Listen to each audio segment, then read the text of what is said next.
Have you ever had a thought seemingly come out of nowhere and wondered, where did that come from? Maybe it was just a fleeting thought or a feeling, but something about it made you pay attention. And then almost immediately you questioned it. Was there something in that? Or was that just me?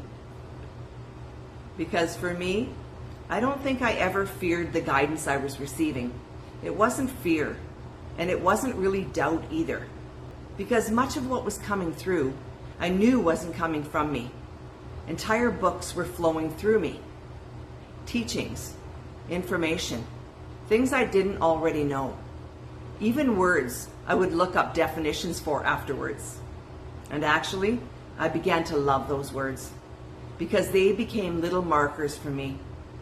The sentence would make complete sense, and yet I didn't even know what one of the words meant. I couldn't have put that sentence together because I didn't even know how to use that word. And somehow there it was, exactly where it needed to be. And those moments helped me trust what was happening. And yet, there were still many times when I doubted myself. Not the messages, but me. My ability to receive them clearly. And I noticed this especially when the guidance involved someone I knew personally. Someone I cared about, or a situation I was invested in. Because then I had something else to consider. Was I receiving the message clearly, or was some part of me getting mixed into it? My own thoughts, my own hopes, or what I might want for that person or for that situation. And that's where I became very careful, because I never wanted to give someone information based on what I wanted for them. I wanted to step aside and allow the message to come through as clearly as I could. And interestingly enough, that was often easier with people I didn't know, because I didn't know their story. I didn't know what outcome I might want for them. There was less of me to sort through. So instead of questioning whether the messages were real, I was questioning myself. Am I receiving this clearly? Or am I getting in the way? And when it came to my own life, that became even more interesting. Because how do you completely step aside when the person you're receiving guidance for is you? My decisions, my relationships, my family, my direction. Of course I was invested. So again, I wasn't questioning the guidance. I was questioning my ability to hear it clearly. Was this what I was truly receiving? Or was this what I wanted to hear? And over time, something began to happen.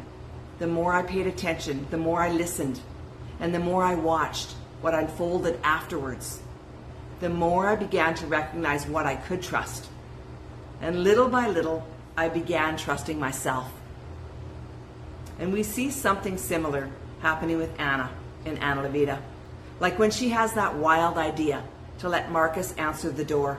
At first, it's simply a thought, something that came to her, seemingly out of nowhere. But she pays attention to it, and those moments can matter more than we realize. Because guidance doesn't always arrive as something dramatic. Sometimes it's much quieter than that. A thought, a feeling, a sense that something deserves your attention. And that doesn't mean every thought you have is guidance. That's part of what we learn through paying attention, to notice, to listen, and then to watch. What happens when I follow this? Where does it lead? Does it continue to feel true when I give it time? Because we're taking in information all the time. From our experiences, our emotions, our intuition, and the world around us. And when we don't pause long enough to notice, it's easy to dismiss something before we've even considered it. That's just me. That's nothing. Where did that come from? But what if instead of immediately dismissing it, you simply became curious, not blindly following every thought, but paying attention? Because the more you notice, the more you begin to recognize patterns. And the more you recognize, the more you begin to understand what your own inner knowing actually feels like.